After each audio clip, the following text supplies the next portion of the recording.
Well, welcome back. Prince George's County leaders are looking to make changes after a series of recent concerning police pursuits. In one case, a 3-year-old girl was killed in a crash caused by a driver trying to flee from police.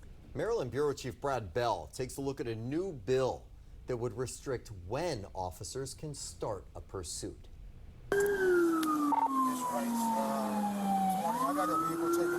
That's how it started. Back on March 7th, a driver fleeing a District Heights police officer after a traffic stop for a minor infraction.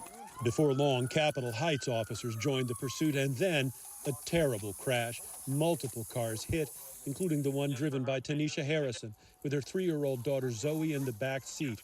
The crash taking Zoey's life.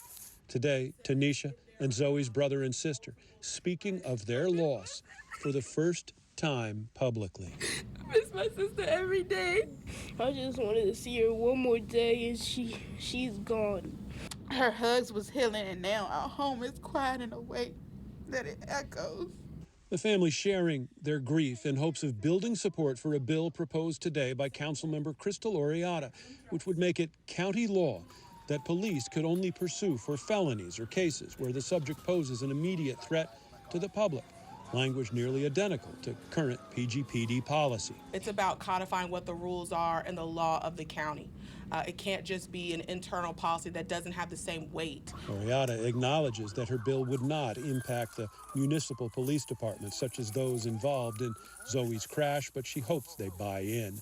Additionally, police advocates such as Jason Johnson of the Law Enforcement Legal Defense Fund point out the police are just trying to enforce the law. The danger was created by the individuals who chose to flee law enforcement. Tanishia Harrison says she gets both sides. She just wants change in Zoey's name. It's about making sure that when pursuits happen, they're done with care, with oversight, and with our community's safety in mind, especially our children. As for the driver responsible for Zoey's death, he's not yet been charged with anything and remains free. In Largo, Brad Bell, 7 News.